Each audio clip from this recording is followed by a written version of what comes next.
தேவரையா வந்து இப்பயும் தேவரையா பூஜை நடக்குது. அறிஞர் அண்ணா ஐயாலேருந்து, கலைஞர் ஐயாலேருந்து, எம்ஜிஆர் ஐயா, ஜெயலலிதா அம்மா, இன்னைக்கு தலைவர் சிஎம் வரைக்கும் ஆளக்கூடிய அத்தனை பேருமே தேவரை பூஜைக்கு போய் கலந்துப்பாங்க. ஏன்னா அவங்களும் ஓட் பேங்கிங் பெரிய பெல்ட் வருது. கரெக்ட். இந்த உதாரணம் எம் ஆர் ராதா பற்றி என்னென்னு கேட்டிங்க இல்லையா? அது எங்கள் அப்பா சொன்ன கதை. எத்தனை பேருக்கு இது தெரியும்னு தெரியாது. தாத்தா வந்து ராமாயணத்தை கீமாயணம்னு போடுறாரு. ராமாயணத்துக்கு ஸ்டே வாங்கிட்டாங்க, கீமாயணன் பேரை மாற்றி போடுறாரு. காலையில் வந்து ஸ்டாப் பண்ணுறாங்க. இவர் இங்கேயே தந்தி அடித்து சாம்பண்ணன்னு எங்கள் மேனேஜர் இருக்கார். அவர் மெட்ராஸ் ஹைகோர்ட்டில் ஸ்டே உடைக்கிறார். உடைச்சிட்டு கீமாயணன் நாடகமாக பேரை மாற்றுறாரு.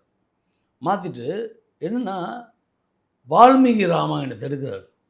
இவருக்கு ஆக்சுவலாக ஆவணாவே படிக்க தெரியாது. படிக்க தெரியாத ஒரு மனிதன் தான் நடிகவேலு ஐயா அவர்கள். ஆனால் நிறைய படிக்க சொல்வார்.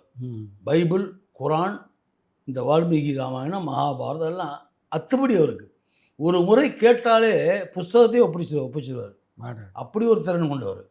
மேம்படுத்தப்பட்ட சமூக பொருளாதார வளர்ச்சியை அடைய மக்களுக்கு வழிகாட்டுவதே மக்கள் நீதி மையத்தின் முதன்மை பணி.